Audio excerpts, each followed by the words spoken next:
ময়মনসিংহ শহরের সবচাইতে ব্যস্ততম যে স্থান, সেই স্থানের মধ্যে একটি স্থানের নাম হইতেছে টাউন হল মোড়। এই টাউন হল মোড়ের খুব কাছেই দুইটি স্বনামধন্য প্রতিষ্ঠান, শিক্ষা প্রতিষ্ঠান। তার মধ্যে একটি হইতেছে আনন্দমোহন সরকারি কলেজ এবং আরেকটি হইতেছে মনুন্নেসা সরকারি কলেজ। তো এই দুইটি কলেজের এই যে কেন্দ্র যে স্থান, এই স্থানটি গিঞ্জি ছিল। এই স্থানের আশপাশে প্রচণ্ড রকমের যানজট বিশৃঙ্খলা ছিল এবং এখানে আশেপাশে অনেকগুলি ব্যানার, ফেস্টুন, পেনা, বিভিন্ন ব্যক্তিবর্গের যে সকল কি করতে পারে না জঞ্জালে পরিপূর্ণ ছিল এই এলাকাটি। সেই এলাকাটিতে এখন সুশৃঙ্খলতা ফিরে আসছে।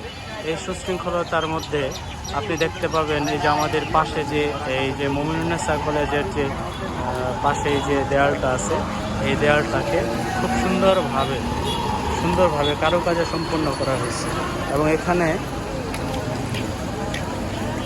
এই জায়গাটির মধ্যে যেখানে এক সময় নোংরা ছিল বা রাজনৈতিক ব্যক্তিবর্গের যে সকল স্লোগান ছিল, সেই স্লোগানগুলিকে মুছে বাচ্চা ছেলেমেয়েরা নিজস্ব অর্থায়নে, এখানে কোনো ব্যক্তি বা কোনো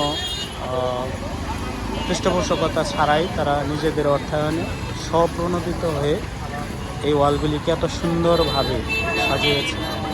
যদি আমাদের ভিতরে বিন্দুমাত্র সচেতনতা বোধ বা আমাদের ভিতরে সুশৃঙ্খলতা যদি থেকে থাকে, তাহলে এই সৌন্দর্যগুলিকে আমরা নষ্ট করব না বলে বিশ্বাস রাখি।